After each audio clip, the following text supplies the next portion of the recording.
Boa noite a todos. É com a satisfação que hoje a gente recebe o professor Fábio de Sais Silva, que é professor de Estudos Internacionais e Estudos Brasileiros da Universidade de Oklahoma, mestre em Direito pela UNB, doutor em Direito pelo Northwestern, Fábio, dos Estados Unidos, e bacharel em Direito pela USP.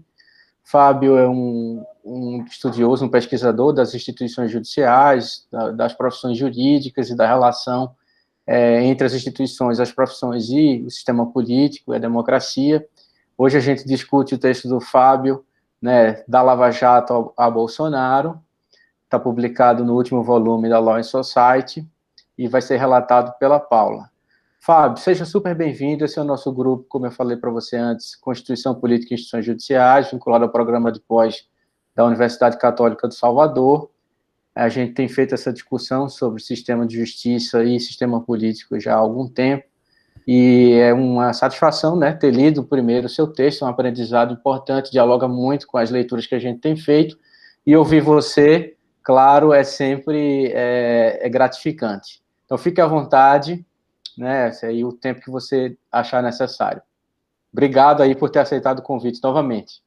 Imagina, eu que agradeço, mais uma vez é uma pena, não poder ficar por todo o tempo da discussão, em função de aulas, o fuso aqui é diferente aí, então, quando vocês estão encerrando o dia aqui, a gente ainda está na segunda metade aí da tarde,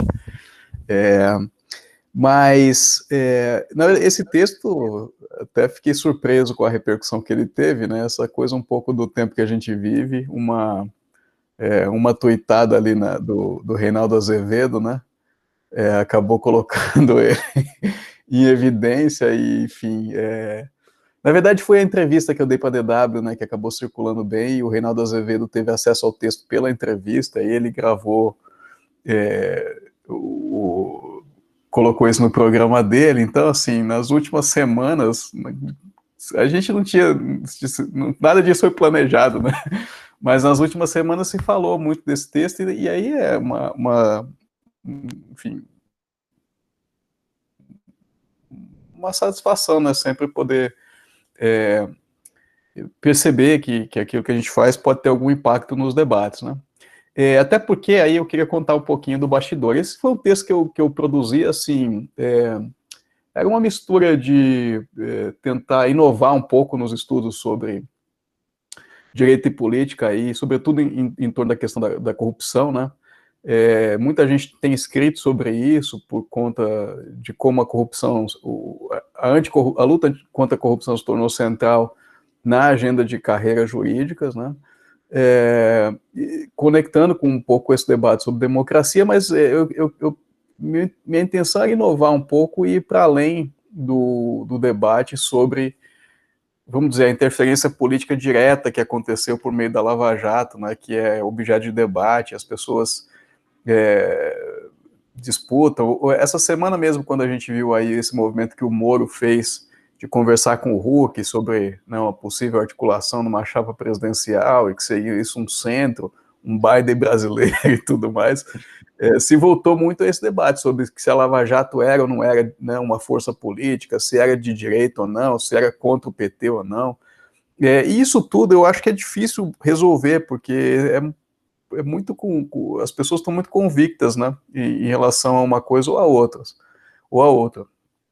Então, o que eu queria explorar é um pouco não a Lava Jato, mas a construção do lavajatismo, vamos dizer assim, E aí, há algum tempo já começou a se falar no Brasil de lavajatismo, e acho que é uma expressão que as pessoas usam com diferentes conotações. Eu aqui queria entender o que era o que eu chamei de gramática política que a Lava Jato produziu ao longo de 2014 a 2018, até a eleição do Bolsonaro, E aí, algumas coisas que eu queria confessar, assim, a primeira é que o processo de pesquisa foi um processo doloroso e de descobrimento mesmo, do ponto de vista de método, esse é um estudo que procura capturar a tal gramática política partindo mesmo dos textos, Eu não tinha nenhuma categoria a priori que eu fui com ela para cima dos textos. Eu queria ver o que os textos falavam, E aí, obviamente, a quantidade de texto era imensa num primeiro momento, eu até menciono lá, acho que são 10 mil e poucas reportagens, né, sobre Lava Jato nesses 4 anos, e aí eu tive que filtrar, tem muita coisa repetitiva, né, porque são agências de notícias que produzem, e aí outras replicam, então fui fazendo uma limpa um pouco nisso, muita coisa factual, né, então às vezes a Lava Jato fazia uma fase, e aí tinha várias reportagens, várias entrevistas que os procuradores davam, mas assim, eram entrevistas simplesmente dizendo, nós estamos fazendo isso, estamos quebrando o sigilo desses 3 empresários e tal, e isso virava uma notícia, né? Então não interessava isso para mim, porque não tem muita coisa ali de elaboração sobre política, direito, né? Que é o que me interessava. E aí eu chego lá nessas 194 entrevistas, né? E aí quando eu chego nessas 194, como eu dizia, foi um processo doloroso e de descobrimento, né? Doloroso porque teve muita coisa ali que eu, mesmo tendo acompanhado a Lava Jato de perto, não consegui reter na memória, né? Então todo esse elemento aí de né, colocar a corrupção como um problema, uma ameaça existencial no Brasil, e aí trazendo essa coisa do câncer, né? Isso aí eu confesso que eu não tinha ficado na minha memória a forma como isso é feito de maneira ostensiva ali, né? No decorrer da operação, e depois como as 10 medidas são vendidas como a salvação, né? A proteção do país contra essa ameaça existencial, né? Então eu fui descobrindo essas coisas e articulando ali. Agora elas são muito evidentes quando nesse processo de repercussão do texto, né, obviamente que a gente escuta algumas coisas, o pessoal vai lá, comenta no seu perfil, tal, e fala, enfim, né, descobre o seu posicionamento eleitoral e tenta usar isso para descredenciar o estudo, né, mas eu disse assim, a prova da sua estudo é o seguinte, qualquer um que olhar, né, eu desafio qualquer um a olhar para esses textos e chegar a um esquema de compreensão diferente, porque de fato eles são muito explícitos, né, a coisa está muito ali, visível, né, então essa gramática, como eu falei, ela tem esses pontos, né, configurar a corrupção como uma ameaça existencial ao país, né, colocar as 10 medidas e o aumento do poder de juízes e procuradores como um antídoto, né, a essa ameaça existencial. Então o direito que era no começo, bem no comecinho, o fundamento da Lava Jato passa a ser um obstáculo à Lava Jato, né, e o direito tem que ser alterado, e só pode ser alterado no sentido que os promotores e os promotores, né, mas enfim, o juiz Sérgio Moro também entendiam que tinha que ser o adequado, né? E aí, quem se opõe a isso passa a ser um inimigo da nação, passa a ser conivente com a corrupção, né? Passa a querer aquilo que mais existe de ruim. E no final eu coloco lá, né, que em alguns momentos limites ali onde a Lava Jato realmente tensiona com o direito e eventualmente até né, eventualmente até se coloca contrariamente, né, às prescrições jurídicas, às garantias, isso é justificado retoricamente como sendo necessário para o combate à corrupção, né. E aí, bom, é um pouco isso, o processo foi um pouco esse, as conclusões foram um pouco essas, e as implicações é que eu acho que são interessantes também, na verdade a entrevista da DW lá explorava muito isso, né, que é um pouco quando eu sugiro ali que a afirmação dessa gramática durante 4 anos de maneira muito ostensiva, né, no espaço público, pode ter corroborado para legitimação, né, de uma agenda, de uma força política mais à direita, né. Enfim, esse aí acho que um ponto também interessante para a gente discutir aqui, e aí é que se dá, eu acho, esse vínculo, né, que está no título, da Lava Jato a Bolsonaro, né.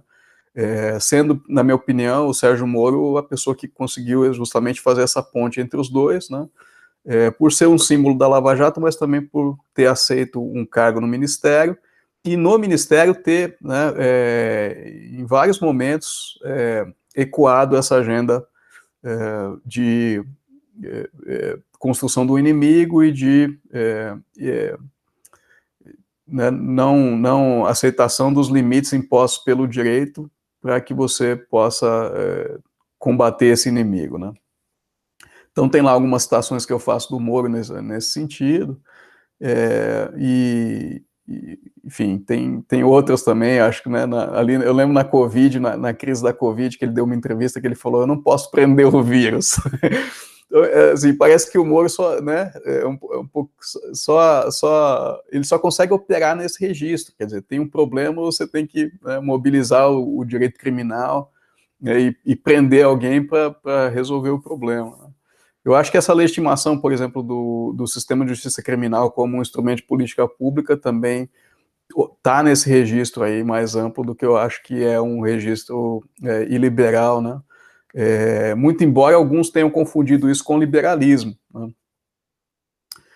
Alguns digam lá que, na verdade, Moro e Deltan eram agentes modernizadores ou liberalizantes da sociedade, porque estavam acabando com a impunidade, né? Mas eu acho que essa ideia de Estado de Direito como fim da impunidade, esses dias até vi o Vladimir Aras falando disso no Twitter e tal, é uma espécie de uma falsificação do liberalismo, né, também. Mas, enfim, abro tudo isso aqui para a gente discutir, também não quero só falar aqui no tempo que eu posso, mas também interagir com vocês. Muito bom, Fábio, bacana. Obrigado aí pela exposição.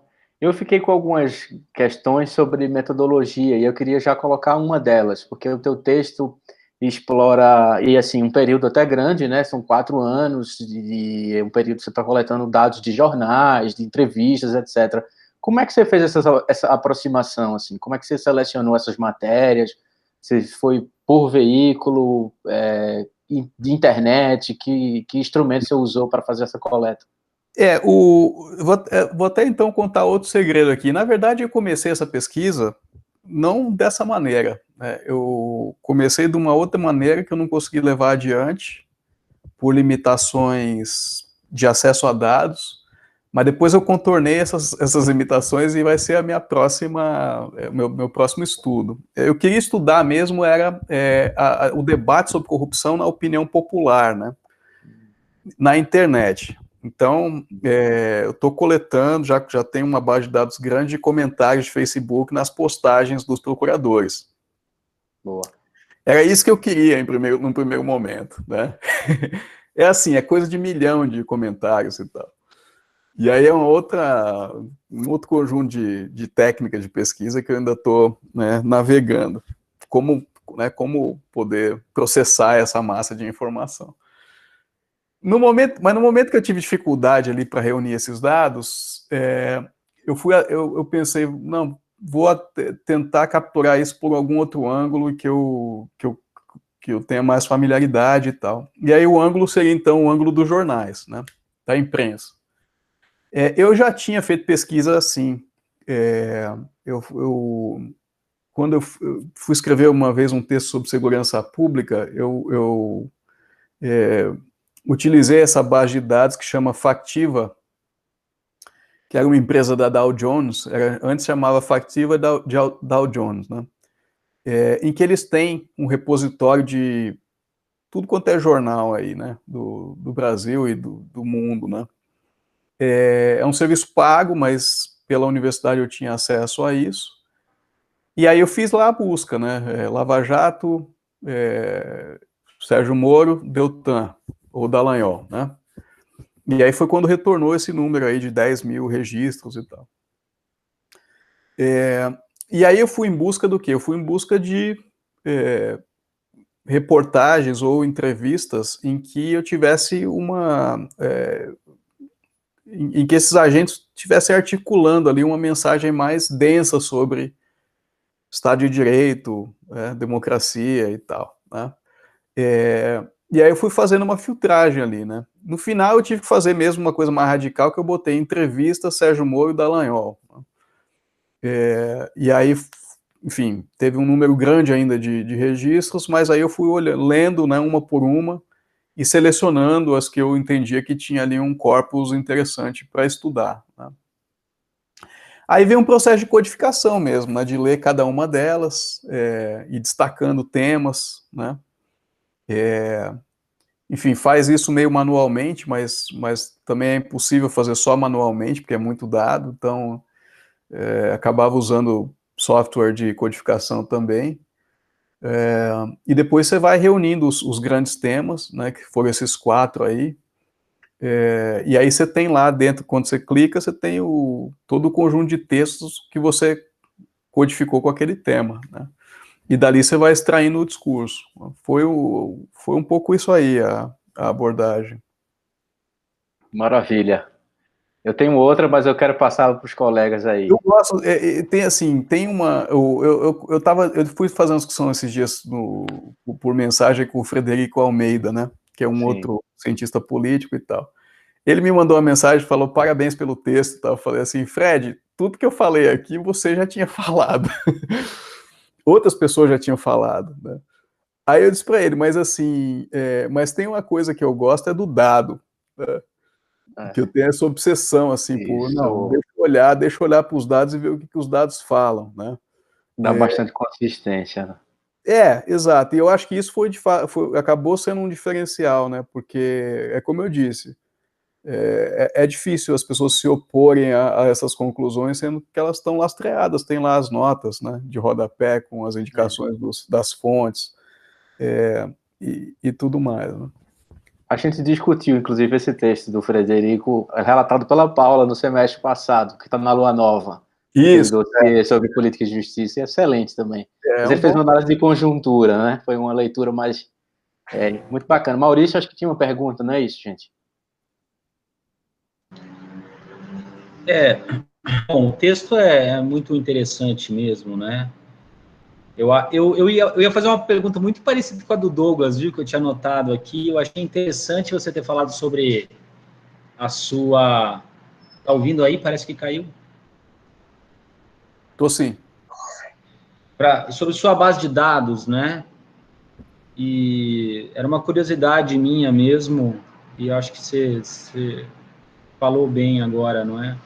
Eu acho que a grande contribuição do estudo, né? Eu ia falar alguma coisa parecida também, viu? Eu acho que é muito interessante você embasar factualmente, não é, o que outras pessoas afirmam, e que isso dá uma consistência boa para o seu texto, né? Eu achei interessante, eu senti falta de uma coisa, viu?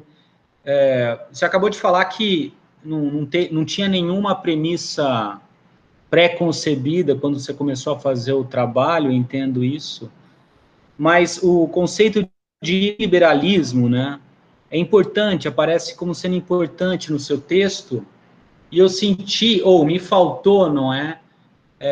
Ouvir um pouco do próprio autor falando sobre isso, né? O que ele acha, o que não acha, porque o liberalismo ali aparece como um dado, não é? Algo assim, você cita outros autores, e era algo que eu gostaria de ter visto trabalhar, não é? No texto, né? Até por eu ser teórico, né? Vamos dizer assim, né? Eu queria saber mais, entender mais qual que era a sua visão disso. Eu não gosto, posso falar que não gosto desse livro do Yashamon, que a gente discutiu aqui, né? A gente discutiu aqui no texto, né? Eu acho o livro muito fraco, para ser sincero. Eu acho que é um grande apanhado aí, um grande artigo jornalístico, pouco embasado, que reforça o mainstream aí das discussões sobre o novo populismo aí, não é? Não tem muito nada demais nesse texto específico. Das outras citações que você deu, eu acho que é mais plausível, né? Eu achei interessante também você dizer que os juristas têm um papel dúbio, não é? Eu acho que é bem por aí mesmo, né? é uma das discussões que eu mais gosto no direito, não é uma discussão que vem desde muito, né? Mas tem uma frase de Kelsen em que ele diz, não é, que o direito pode servir à política, pode servir como instrumento à política, mas ele pode também, pela sua própria lógica interna,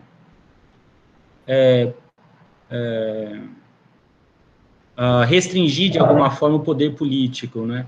Então é sempre um jogo que a gente fica como teóricos de direito, né? Saber até que ponto as regras gerais, o aparato constitucional aí dá ou não suporte no caso aqui, a anticonstitucionalismos, né? Atitudes que vão contra o constitucionalismo moderno e, inclusive, a boa parte... Eu e o Douglas escrevemos um texto, né, sobre o assunto também, e tem boa parte disso, né? Como essas atitudes contrárias à Constituição foram sendo... Não só à Constituição, né, mas ao constitucionalismo de uma forma um pouco mais ampla, foram sendo construídas aí pela Lava Jato. Pô, não quero fazer você perder... Eu não quero me alongar muito, né, porque você tem pouco tempo, você podia ficar falando aqui por 3 horas, mas eu achei muito interessante agora da sua fala, você dizer que as coisas são muito evidentes, né? Achei isso muito interessante, algo que sempre me impressionou muito nesse novo populismo, né? Se a gente pensar em Salvini, se a gente pensar em Trump, se a gente pensar em Bolsonaro, e se a gente pensar também no que fez a Lava Jato, é sempre muito explícito o que eles vão fazer, né? E esse é o que eles prometem fazer e o que eles fazem, não é? A declaração foi ontem, né, que Bolsonaro falou, umas bobagens assim, mas é tão óbvio, não é? E é tão claro que isso pega a gente desprevenido de alguma forma, né? E eu acho que é uma tarefa também aqui, a gente como cientista ou como sociólogo, né, conseguir, né, decifrar o impacto disso nas relações sociais. É isso, eu tinha mais coisa para falar, mas vamos passar o debate aí. Não, eu queria começar concordando com a última parte, né? A nossa ideologia é justamente essa, né? A gente não consegue, por exemplo, toda essa maneira como eles trataram da corrupção como sendo uma ameaça existencial, isso penetrou de tal forma na consciência popular, né? E nos debates públicos, e de maneira inquestionada. Então, a definição de ideologia é essa, é algo que a gente não questiona, é um dogma, né, que a gente adota e estrutura a nossa ação com base nesse dogma, né. A corrupção é isso tudo mesmo, ou a corrupção é um problema de arranjo institucional, de política? A forma como a gente define a corrupção, ou poderia definir a corrupção, inclusive durante o processo da Lava Jato, eu acho que poderia determinar um conjunto maior ou menor de possibilidades sobre como articular direito e política, por exemplo, né? A partir do momento em que todo mundo comprou essa ideia de corrupção, é uma ameaça existencial, né? Soluções acho que mais autoritárias, né? O uso do processo criminal, inclusive contra a Constituição, né? Eu acho que se tornam muito mais legítimas, né? Ou legitimadas, né?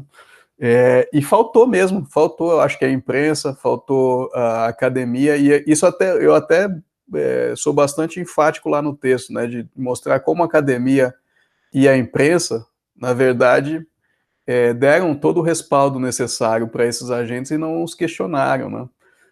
Então faltou, essas são instâncias de accountability, né, não só dos agentes políticos, mas também dos agentes jurídicos que têm poder político também.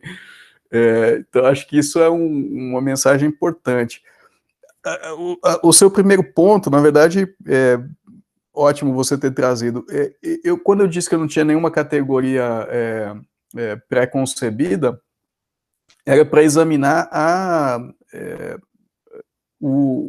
gramática, né? Mas o problema dessa pesquisa era justamente se a Lava Jato havia sido, né, uma força de liberalismo político no Brasil ou não. Então, isso guiou toda a minha análise.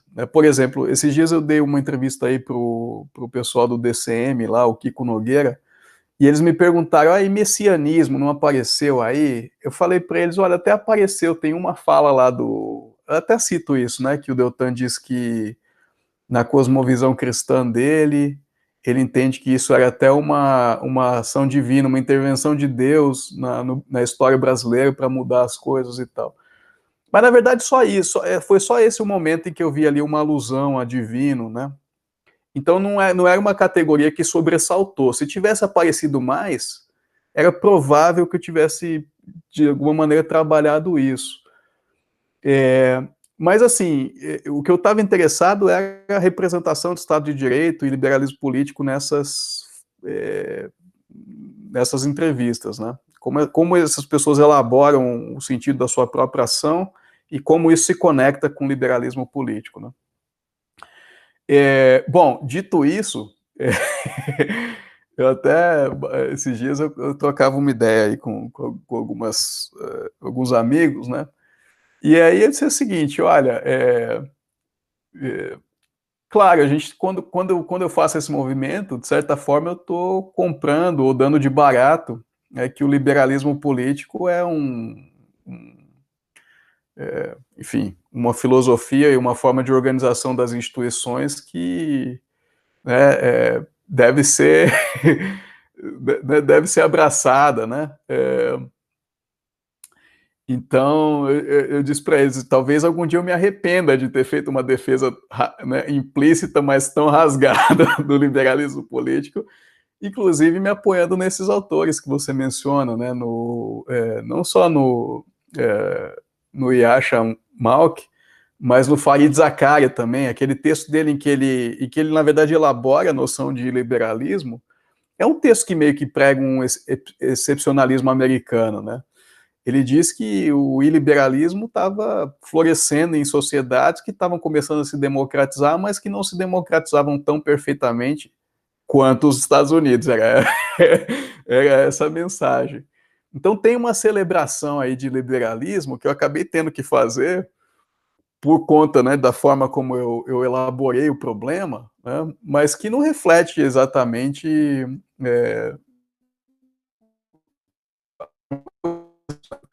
Agora, a forma como eu penso também é o seguinte, isso é um produto de um amadurecimento, é que democracia tem que ser democracia liberal para frente, né? Não para trás.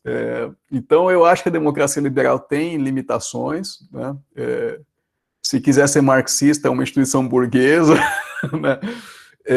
Enfim, né? Restringe de uma série de formas, né, o exercício do poder, e a relação do povo com o poder e tal, mas ela trouxe, eu acho que, alguns ganhos, né,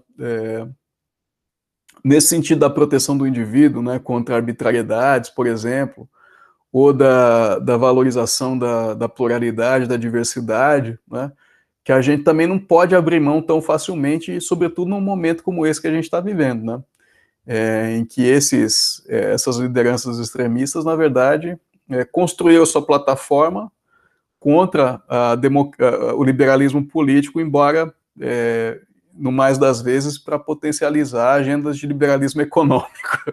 Então tem também aí uma armadilha, né, em que eles nos colocaram, e que é difícil mesmo navegar. Né? Espero que tenha... Bacana, Fábio. Joé, Lahiri tinha uma pergunta, não é isso, Lahiri? Abre o microfone aí para a gente. Isso, professor. Boa noite. Parabéns, professor Fábio, pela apresentação. Foi bem elucidante. Eu aprendi bastante com ela. E me vieram várias questões assim, mas eu vou me ater a uma que eu achei muito importante, que acabou que o senhor acabou respondendo um pouco sobre ela. Eu ia perguntar se na pesquisa que o senhor fez, de todo o material que foi visto nas mídias, nos jornais, se o senhor tinha visto esse caráter messiânico da questão do Lava Jato, do lavajatismo. E, para mim, ficava um pouco mais evidente porque, tipo, 10 medidas, 10 mandamentos, a questão messianismo, salvador da pátria, uma pessoa que vai resolver o problema. É quase como se fosse uma cruzada contra a corrupção, e que aquelas pessoas seriam as dotadas do bastião que iriam salvar a população brasileira do mal que era a corrupção. Então, eu queria saber se o senhor tinha identificado isso nas pesquisas que o senhor fez. E aí, além disso, o que é que eu trouxe também, que eu estava vendo, que era até que ponto a mídia contribuiu para essa ideia de que a mídia constrói a imagem de um indivíduo que vai ser o salvador da pátria, da nação, e aí constrói ídolos, que aí esses ídolos lá na frente, eles vão justamente contribuir para essa degradação da democracia, causando populismo, todo o processo decorrente dessa idealização de indivíduos ao invés de um grupo, porque a corrupção não é para ser combatida por um indivíduo só, é para ser combatida pela sociedade como um todo, e suas instituições, e ficava muito centrado em figuras, como outras coisas também aqui no Brasil, também ficam centradas em figuras. E aí vem a questão da democracia de massa, que eu achei interessante, que volta, eu estou lendo um professor daqui do Brasil chamado Gilberto Bercovitch, que ele fala muito sobre a questão da democracia de massa. Ele fala como os pleitos da sociedade de massa eles estão sendo colocados para o judiciário, e a sociedade acaba explorando bastante o judiciário. Então acaba acontecendo que o judiciário começa a ter essa proeminência dentro de um sistema democrático. E aí, muitas vezes, por exemplo, quando chega no judiciário, um questionamento que se faz para o judiciário é que eles não foram eleitos. Eles não podem decidir temas políticos. E aí eu não sei se na pesquisa do senhor eu identificava essa questão desse questionamento sobre o judiciário, eles não são eleitos, então eles não teriam legitimidade para falar sobre determinados temas. E aí é diferente que aí nos Estados Unidos há uma eleição, né? Isso para o promotor. Então, e por fim, eu queria falar a respeito da polarização, porque aqui no Brasil se identifica muito as mídias. Por exemplo, você tem mídias de grupos, então acaba que elas não dialogam muito entre si.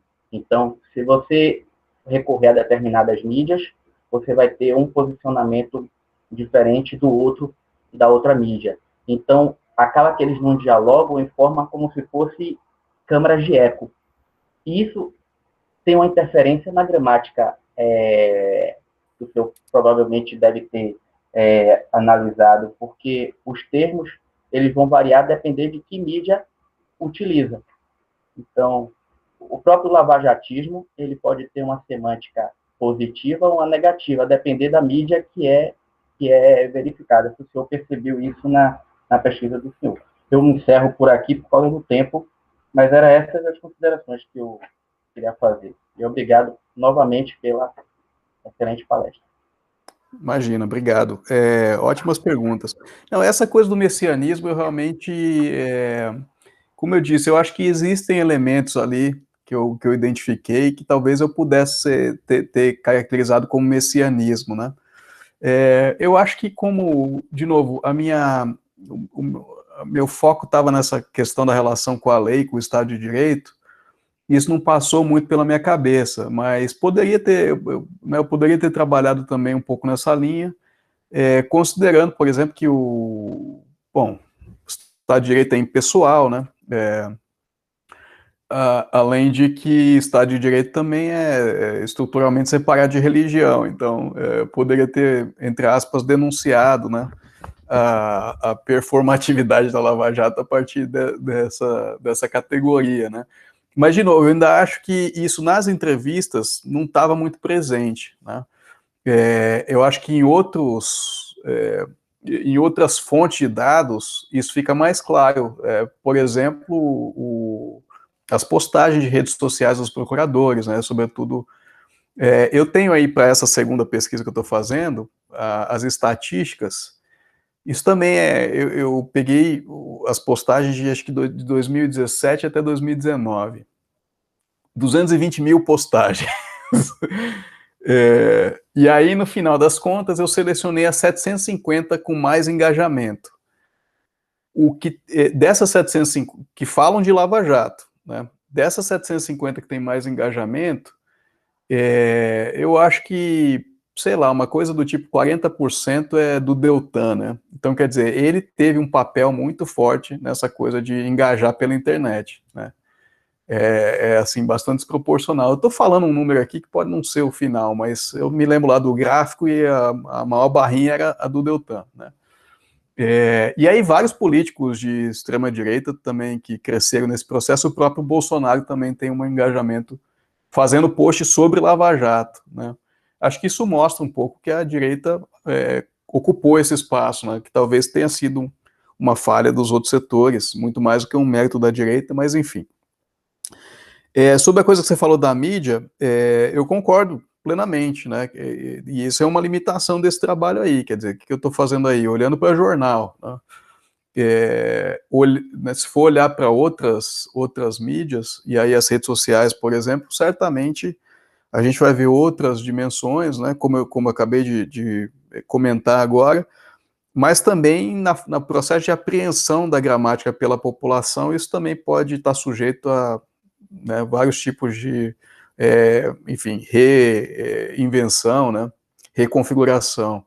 Acho que isso fica para outras pesquisas aí que eu eventualmente vou fazer e que vocês forem fazer também, né? Tem um horizonte grande aí para explorar. A coisa do Poder Judiciário, né? Não, isso não aparece, não. Ah, bom, e aí você falou uma coisa importante, você me perguntou se o papel da mídia era, se a mídia não tinha corroborado com isso, né? A mídia impressa, sem dúvida,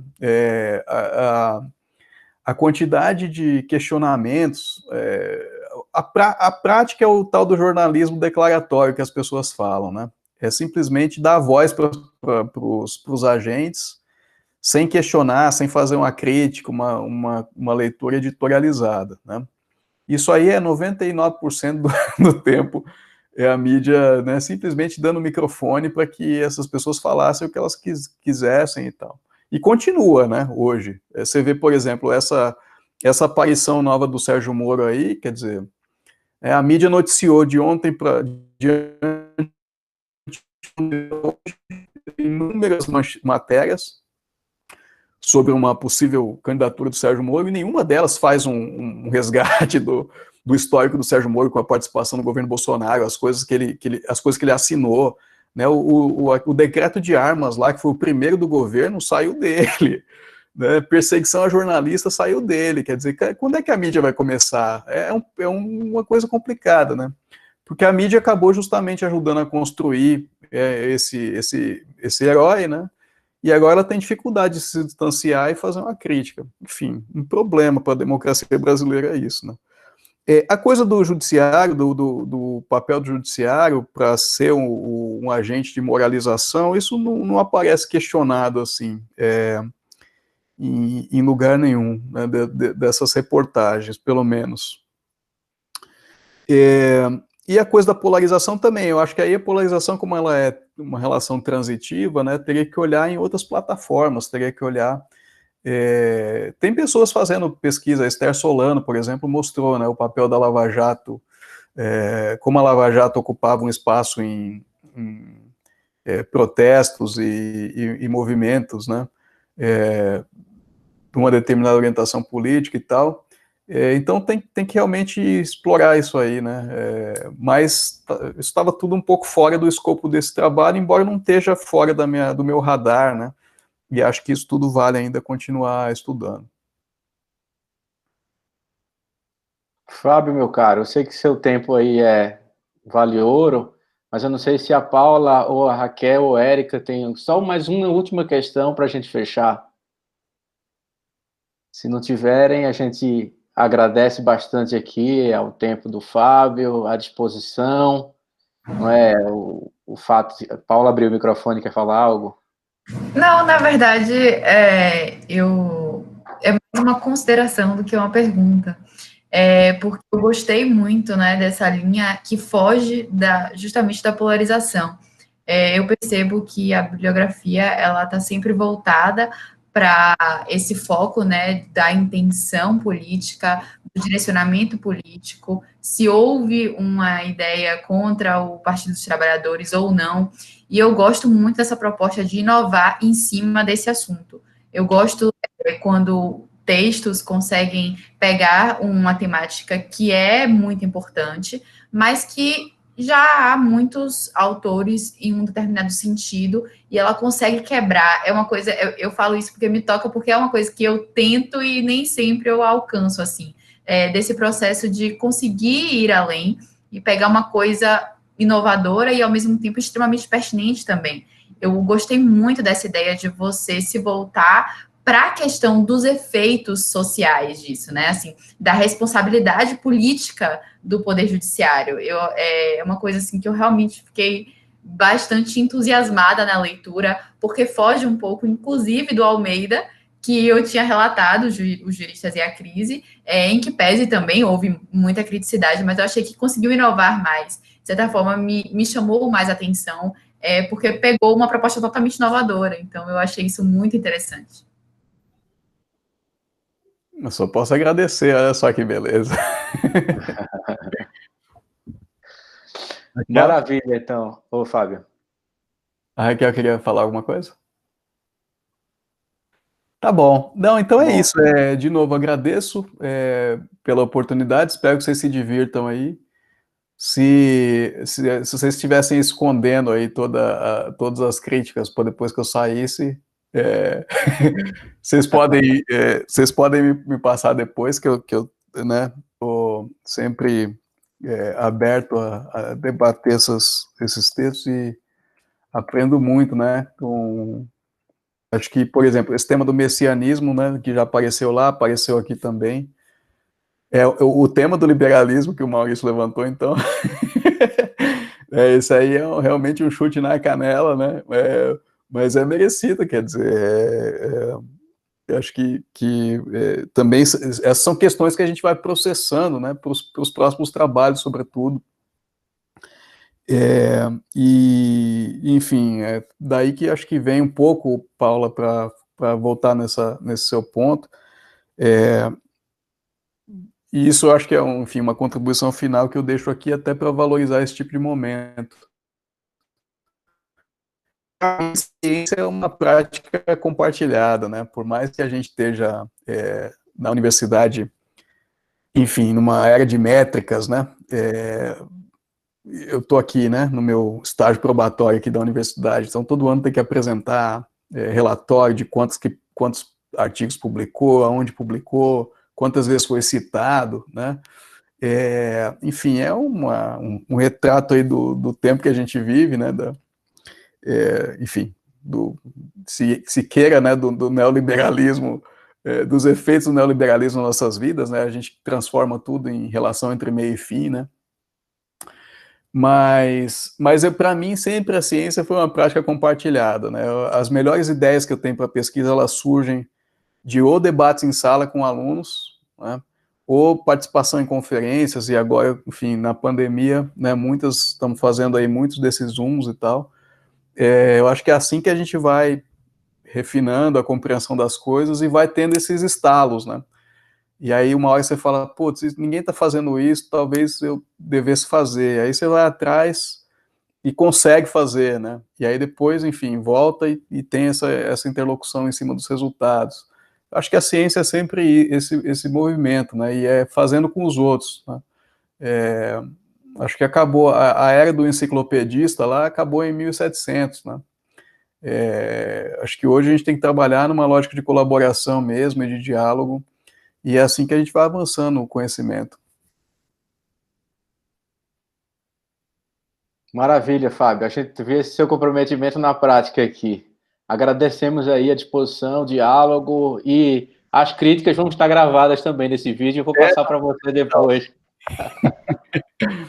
Valeu, gente. Obrigado, valeu. Um abração, Obrigado. meu caro.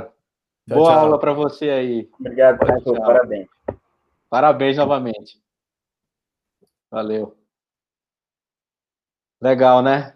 Foi bom. Conversar com o autor é legal. Mas aí, sem mais, já passo a palavra, então, para a Paula. 15, 20 minutinhos, Paula, você acha que dá, né?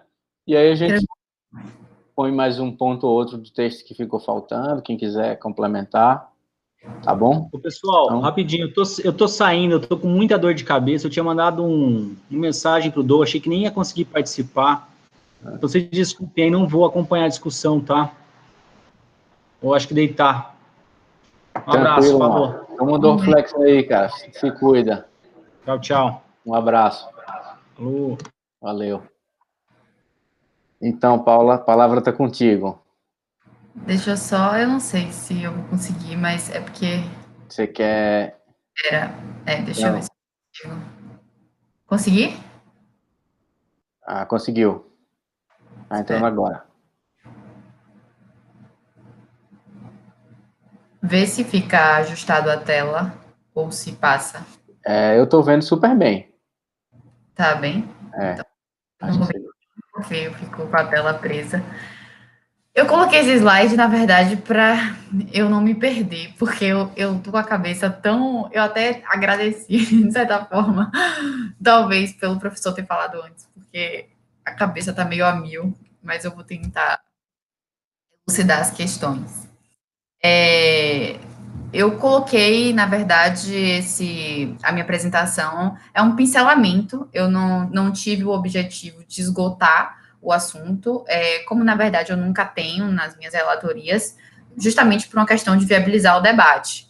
Então, eu trouxe alguns pontos que eu achei que chamaram a atenção, inclusive, eu tive acesso a algumas entrevistas dadas pelo professor Fábio, e elas, inclusive, me direcionaram nesses pincelamentos que eu fiz para a relatoria de hoje. Então, o texto, ele vai falar exatamente sobre a questão da Lava Jato, com a síntese na eleição do então presidente Bolsonaro, e ele vai analisar as leis, ele vai analisar a lei, melhor dizendo, o direito, né, e os agentes dessa operação, né, os agentes de direito, dentro dessa operação, que acaba ensejando em uma virada iliberal, ou seja, acaba se aproximando muito mais de um regime iliberal do que de um regime liberal.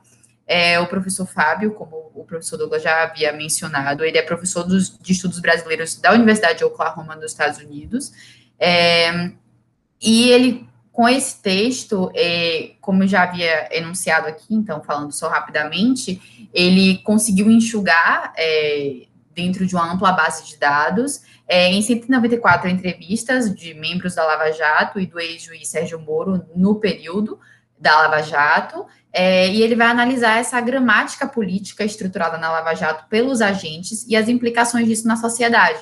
Então, ele faz uma conexão entre democracia, liberalismo político e a gramática política da força-tarefa.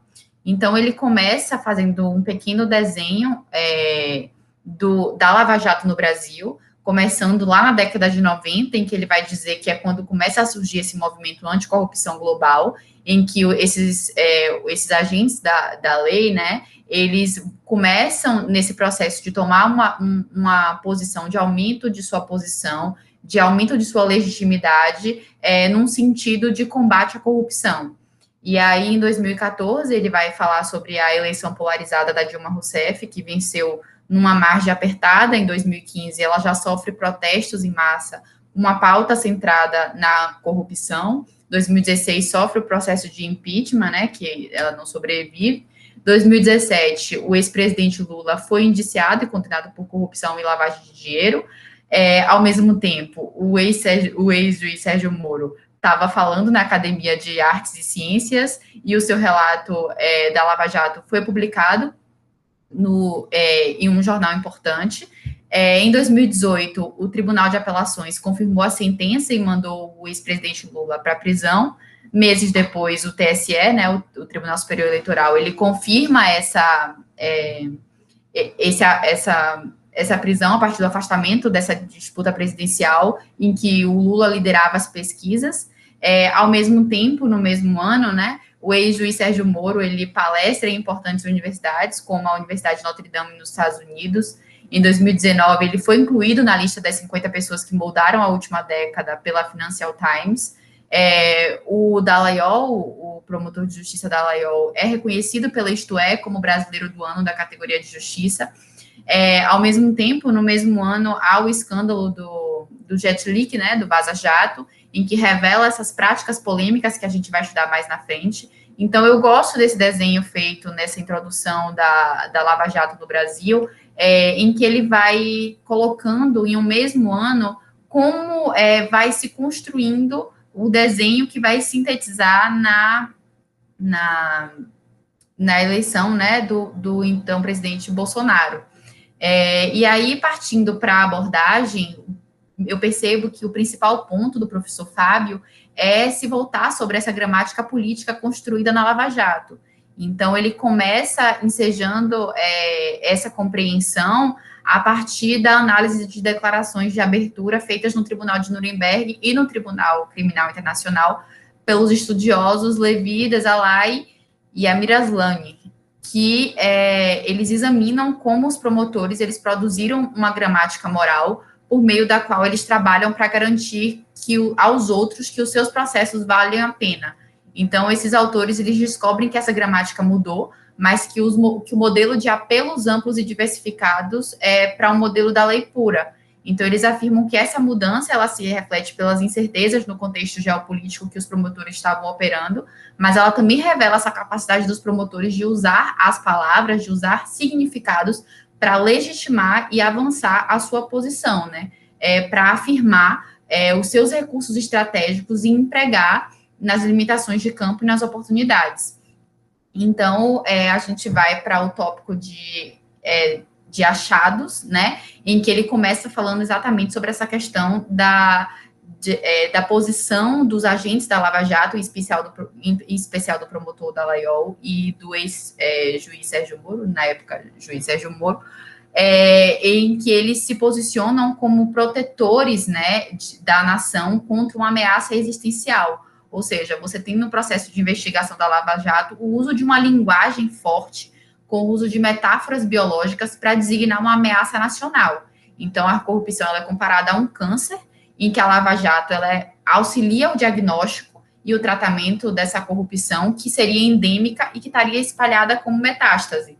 Ela é relatada como um esquema sombrio que corrói as entranhas da República com efeitos mortais. E aí o professor Fábio ele faz um paralelo desse discurso de Dallagnol durante a operação com o discurso do grupo filosófico do Vladimir Putin, né?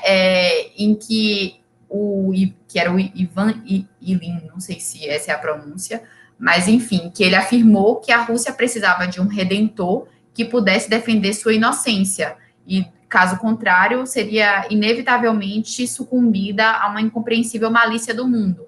Então, essa retórica ela é utilizada por Putin para enquadrar a União Europeia, o secularismo e a homossexualidade como ameaças, né, ao regime, em que essa ideologia seria um redentor que há muito seria esperado, né? Então, eu achei muito interessante essa comparação feita, justamente para mostrar que um pensador inspirado no fascismo utilizou de um mesmo discurso de ameaça, né, de um mesmo discurso, de uma metáfora, para fins não liberais, né? E aí, a gente passa para o próximo tópico, que é o enfrentando os limites da lei, em que o professor Fábio ele sinaliza alguns elementos durante o processo da Lava Jato, em que você tem uma gradativa atribuição do sucesso da operação às agências, aos juízes, à imprensa, à opinião pública e ao modelo adotado na força-tarefa, em detrimento da estrutura legal. Ou seja, o direito que começava como o propulsor da Lava Jato se torna um obstáculo à Lava Jato. Por quê? Porque ele impõe limite. E tudo que os agentes demonstram não querer os limites, ou seja, eles buscam enfrentar esses limites. E esses limites vão ser enfrentados principalmente com a necessidade de reforma, né? As 10 medidas são apontadas como necessárias para enfrentar o sistema cancerígeno, o câncer metastático, que é a corrupção, né? Então, a reforma, ela passa a ser direcionada como uma necessidade para o enfrentamento dessa ameaça biológica nacional. E aí, de uma maneira mais direta, o desenho vai começando a se prostar, digamos, a se delinear, digamos assim, e os agentes da Lava Jato, eles realizaram vários movimentos para o enfrentamento dos opositores a essas reformas legais pretendidas com o uso contínuo dessa linguagem alarmista. Então, em 3, o professor Fábio, ele elenca uma sequência, né, de ações em que, a partir do enfrentamento das reformas legais, a partir do enfrentamento dos limites da lei, melhor dizendo, desculpem, para busca de cada vez mais embasar a necessidade de reformas legais, os agentes da Lava Jato, em especial o Dallagnol e o Sérgio Moro, eles se voltam também contra os opositores às reformas legais, né? E eles fazem isso primeiro enquadrando os debates em termos maniqueístas, mostrando suas propostas como inquestionavelmente boas, e que qualquer tentativa de discutir ou de emendar seria um discurso contaminado. Em segundo lugar, eles alcançam progressivamente o povo, buscando o apoio para suas reivindicações legais e para as propostas políticas. E em terceiro, eles colocam essas pessoas como contra qualquer agência ou agente de governo que se opõe às suas propostas. Nesse contexto, eles começam a afirmar repetidamente que o Brasil estava seguindo o caminho da Itália, no caso, mãos limpas. Então, esse enfrentamento aos limites da lei, o enfrentamento aos opositores da lei, ele vai ficando cada vez mais latente e ele chega a um ponto de um enfrentamento direto dos limites da lei, em que a lei ela começa a ser distorcida ou violada sob a justificativa de uma necessidade de prevalecer sobre o mal que representa a corrupção. E aí, 2 pontos em destaque do texto é a divulgação das conversas telefônicas entre os ex-presidentes Dilma e Lula, depois que já havia finalizado a ordem de grampeamento do telefone do ex-presidente, e o Jet Leak, que denunciou as transgressões legais e a ciência e a concordância pelos agentes da operação. A gente vê em uma parte do artigo do professor Fábio, em que ele coloca, né, um trecho de uma conversa que foi denunciada pelo Jet Leak entre operadores da Lava Jato, né, em que eles afirmam a ciência de haver transgressões legais, mas, além disso, concordam por entenderem a necessidade de prevalecer sobre o mal que representava a corrupção. Então, alguns pontos eu tentei ser o mais breve possível, eu sabia, diante da fala que eu sabia que ia ser anterior à minha do professor Fábio, e também até para não inviabilizar o debate, e aí a gente chega em conclusões e implicações, que basicamente foi o que ele já falou, em que a gente nota que houve uma gramática política que foi produzida pela Lava Jato e que ela se aproxima, sim, de um regime iliberal, né? Você tem um discurso político de operação que inclui flagrantes ilegalidades e que amplia a arbitrariedade do exercício do poder, ao invés de buscar combatê-la, né? Então, a partir de propostas de reformas legais, há uma busca por um falso combate a uma arbitrariedade no exercício do poder, quando, na verdade, há uma busca pela legitimação dessa arbitrariedade. E essas são as considerações, basicamente. Eu tentei ser o mais breve possível.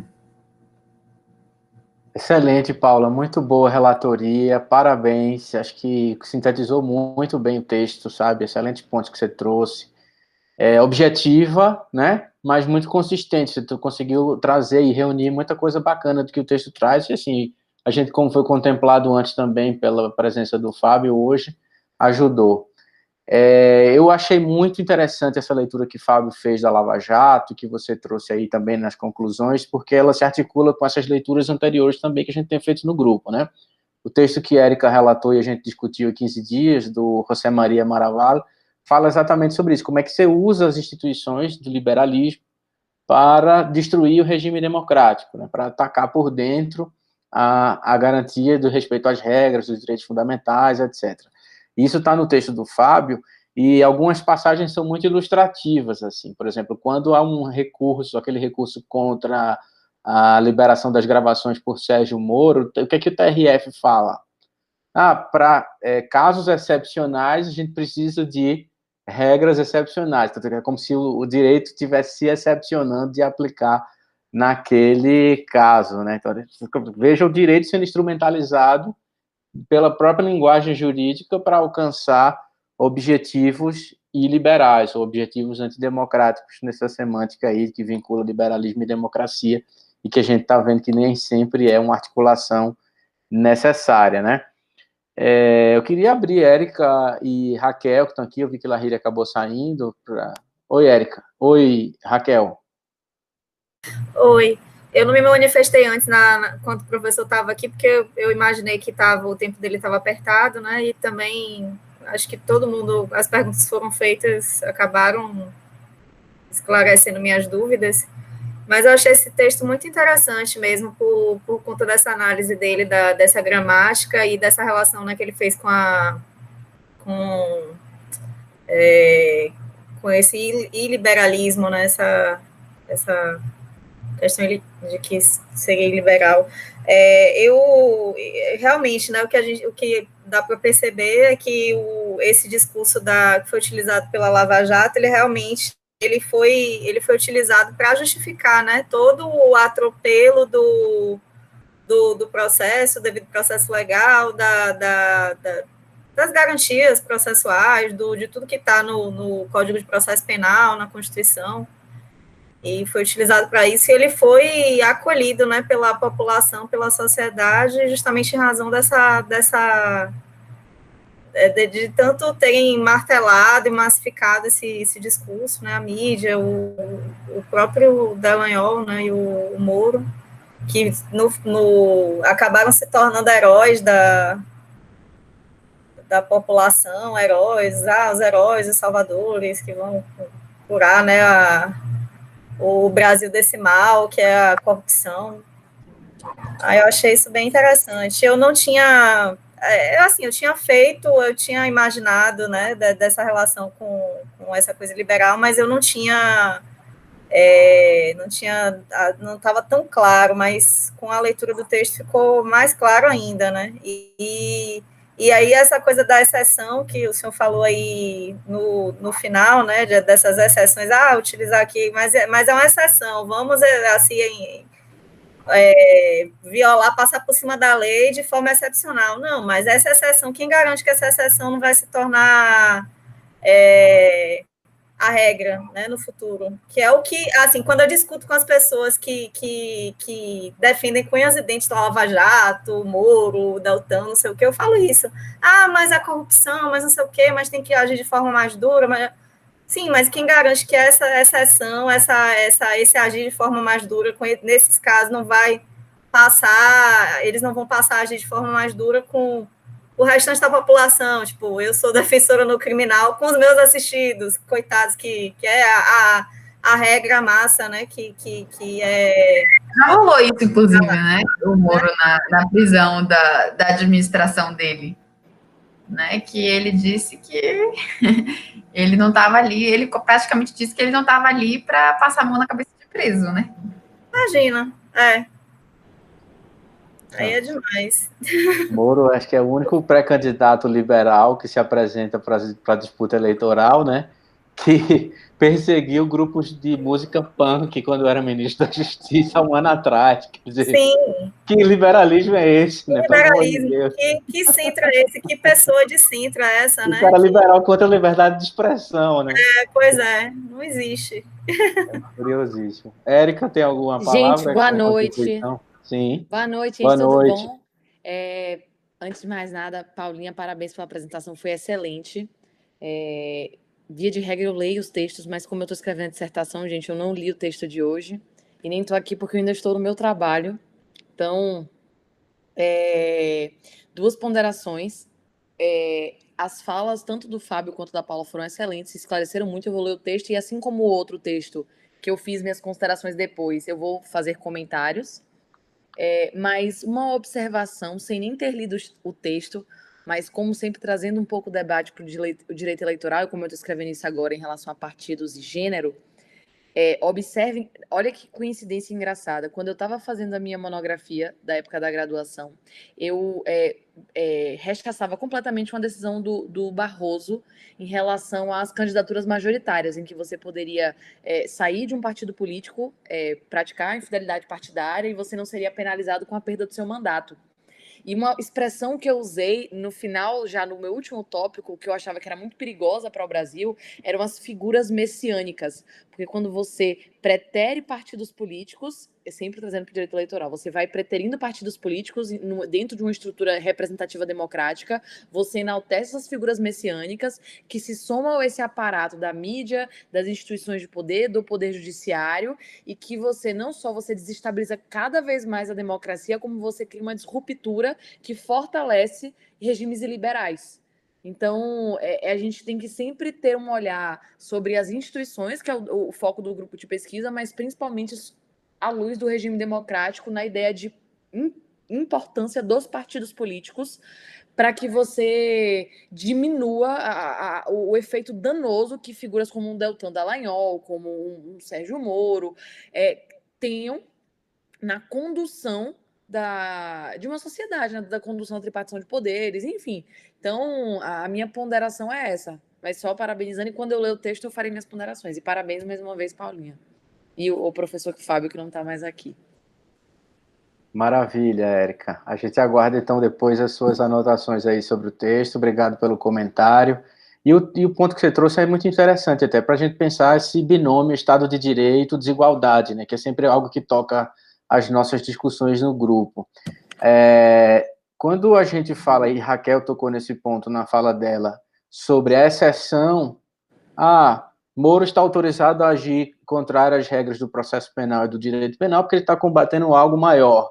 Então, isso o autoriza a excepcionar as regras sobre o seu próprio comportamento como juiz, né? Veja o quanto isso é perigoso e quanto isso acaba sendo também a regra, né, do não observar a expedição de mandatos de busca e apreensão para favelas, né, inclusive com aval, às vezes, das autoridades policiais, etc., ou pelo menos com um aval posterior da própria polícia e dos tribunais superiores. Quer dizer, para quem vale a regra e para quem vale a exceção, porque tem setores da população que a exceção é a regra, na verdade, né?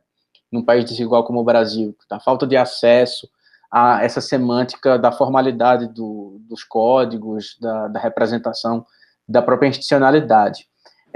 E o outro ponto que também toca nessa ambiguidade, o que eu acho que a Érica também trouxe agora, falando sobre messianismo, o quanto a figura, né, a personalidade do Sérgio Moro, talvez isso valha também uma pesquisa sobre a trajetória profissional de Moro, como é que ele se constrói, aparece na Lava Jato, como é que a imagem pública do Moro é construída na imprensa, ela negocia todo o tempo uma retórica de proteção do Estado de Direito, né, de rule of law, etc. O Fábio coloca isso no texto dele, mas o comportamento dele é o comportamento de alguém que despreza as suas próprias regras, né? Então, quer dizer, e aí, até dialogando com autores que a gente não leu no semestre, mas acho que vocês conhecem, a gente podia, inclusive, incluir eles em leituras mais adiante, que é o Carl Schmitt, que fala sobre a exceção, né? Quem é o verdadeiro soberano? É aquele que diz sobre a exceção e não sobre a regra. A partir do momento que Moro resolve violar todo o direito, né? No caso, a da proteção sobre as comunicações telefônicas da presidente da República com o ex-presidente Lula e manda aquilo para a Globo, ele colocou-se como um verdadeiro soberano. Ele colocou todo o direito, toda a Constituição em contingência, até porque se estava em discussão o processo de impeachment, né? Talvez a regra mais importante de aquisição do poder no constitucionalismo, que seja, né, o critério eleitoral, ficou nas mãos de Moro naquele momento, porque ele tinha um domínio, sabia do impacto público que aquilo ali teria nos protestos, tanto que o maior dos protestos, a gente viu no texto do Almeida, no semestre passado, aconteceu na Avenida Paulista após a liberação das gravações de maneira ilegal por Sérgio Moro. Então, quer dizer, como é que regra e exceção, e a gente pode dialogar aqui tanto com Schmitt quanto o Benjamin, que tem um texto fantástico sobre exceção e regra no direito, chamado A Crítica da Violência, e que fala exatamente, Érica, sobre messianismo, né, sobre como esses salvadores da pátria, eles se auto-intitulam salvadores e buscam colar a sua imagem a essa ideia de salvação de toda uma nação, de todo um conjunto da população contra as regras, né, apodrecidas do sistema político, contra a corrupção, contra todo o esquema que já está por aí, etc. É algo que se repete historicamente, né, que tem uma permanência, a gente vê isso acontecer, e que é exemplificado na Lava Jato de uma maneira muito simbólica, né?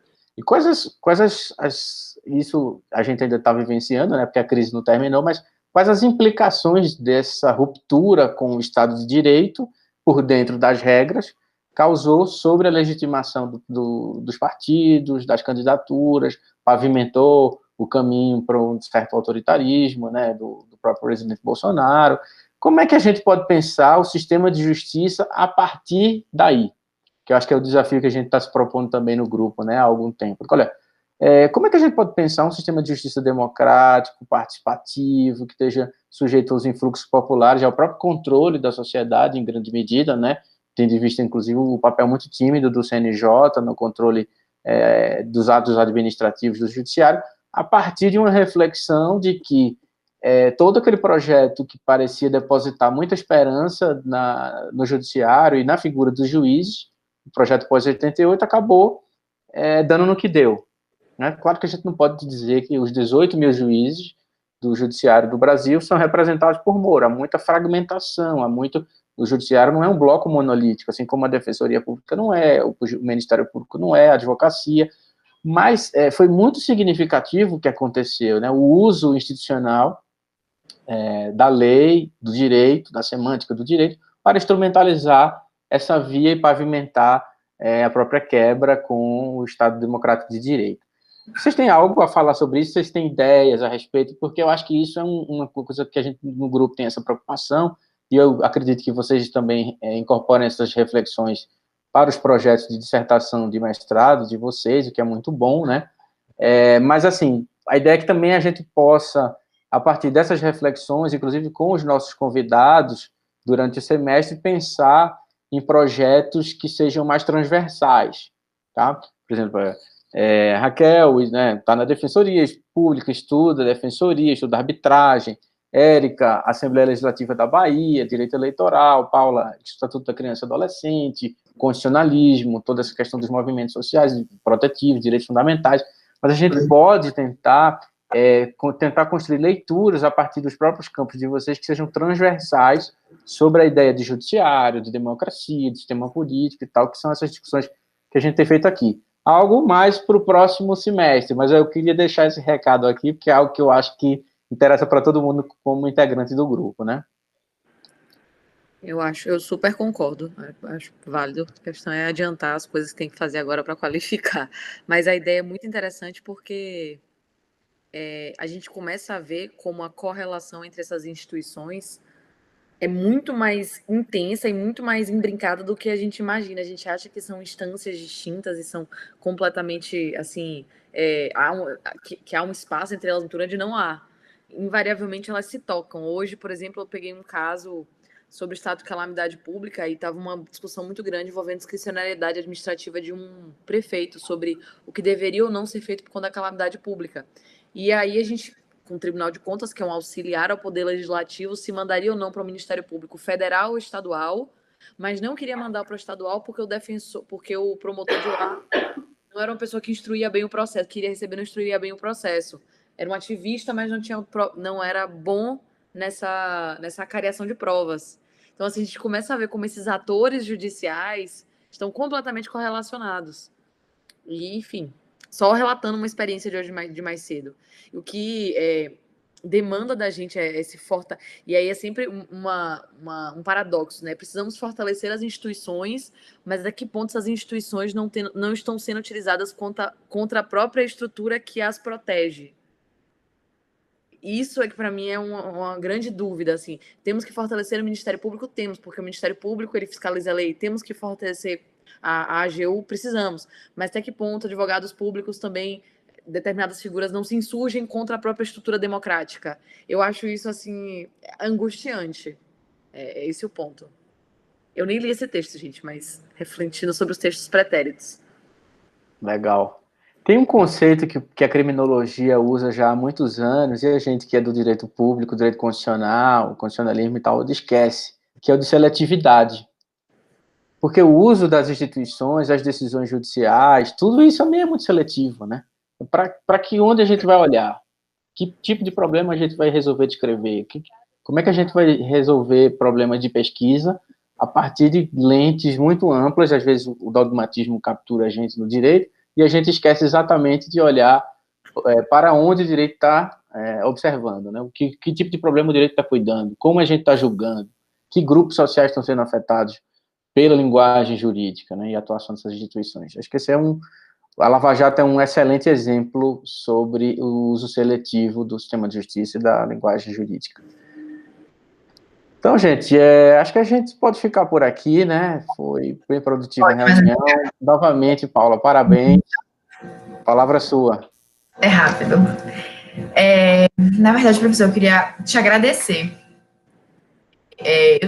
Enfim, eu tenho estado ausente, o senhor sabe os motivos, tenho presenciado, mas na medida que eu posso, eu tenho acompanhado o grupo, né? E eu queria te agradecer, porque, de certa forma, eu percebo que o senhor acaba sendo a força motriz por trás. E, na verdade, os maiores interessados deveriam, de uma certa forma, ser nós. Não que não sejamos, mas, assim, talvez a gente conseguir alcançar mais o seu engajamento, que eu percebo que é sempre latente na manutenção do grupo, porque eu acho que não tem preço coisas como a gente vivenciou hoje, assim. Eu sou fã do seu trabalho, é maravilhoso, mas, assim, eu estou sempre em contato com o senhor. E tem outros autores que eu também acho o trabalho excelente, como o professor Fábio, e ter a possibilidade de conversar, de entender como é a metodologia, de entender o processo, entender a seriedade da pesquisa acadêmica, né? Porque eu acho que, de certa forma, hoje em dia a gente está meio que num meio acadêmico no Brasil, meio prostituído. Eu quero meu título, me dê meu título de doutor, meu título de mestre, eu não estou muito preocupado com minha produção acadêmica, não. Eu acho que tem um pouco aí acho que a gente está precisando se atentar mais a isso. E o senhor, na contramão disso, se preocupa sempre em trazer para a gente pessoas que, se a gente pega essas referências, só dá gás, a gente só tem a ganhar com isso. Então, eu queria te agradecer por essa preocupação, por estar sendo, assim, essa força motriz aí, que muitas vezes a gente, no dia a dia, não consegue dar o devido mérito, mas eu precisava mencionar isso hoje, porque quando eu estava vendo o professor Fábio falar, eu falei, meu Deus, obrigada, professor Douglas, por esse momento, porque às vezes eu preciso ser lembrada que para produzir bons conteúdos acadêmicos, eu realmente vou ter que dar meu sangue e suor. Imagine aí, 10 mil, ele estava catalogando agora, acho que, nem lembro quanto que ele falou, mas... 700, mas vai reduzir para... Ele conseguiu 700 tweets, sendo que... Imagine isso. E, assim, é daí que sai o bom, né? Não é diferente disso. Então, professor, obrigada. Obrigada por não a gente. Agradeço as palavras, é muito bom, né, contar aí com o empenho de vocês. Eu espero que a gente, né, cresça juntos, né? A ideia do grupo é essa. Acho que boas pesquisas, boas ideias nascem realmente de conteúdos compartilhados, de leituras compartilhadas, de diálogo. E agradeço a vocês aí que estão com a gente, né, estão comigo no grupo já desde o início, e espero que a gente permaneça aí unidos e aprendendo juntos. Os contatos que eu faço também são muito assim, né, eu conheço algumas pessoas de fora, tá, por ter feito mestrado no Recife, doutorado na UNB e tal, a gente acaba conhecendo outras pessoas e que são bastante generosas, e é muito legal contar também com o diálogo dessas pessoas. Mas eu só tenho a agradecer, porque tem sido um aprendizado também muito interessante para mim, Paula. E você está de parabéns pela relatoria, né? Sempre bastante dedicada, e espero que a gente consiga refletir isso nos trabalhos escritos também, nos artigos, que é algo como a gente, infelizmente, está vinculado a esse sistema, precisa mostrar resultado, tá? Mas então acho que a gente fica por aqui, gente. Boa noite para vocês. Na quarta-feira que vem a gente tem a discussão do último texto do semestre, que é do Fábio Kersh, e vai ser relatado pelo Maurício. Estava antes com o Jadson, mas por uma adequação de agenda vai ficar com o Maurício, tá? texto Certo. do Fábio Kersh, e a gente se encontra na quarta-feira que vem. Maravilha? Grande abraço, então, a vocês. Tchau. Boa noite. Tchau, Boa tchau. noite. Valeu. Parabéns de novo, Paula. Tchau, tchau.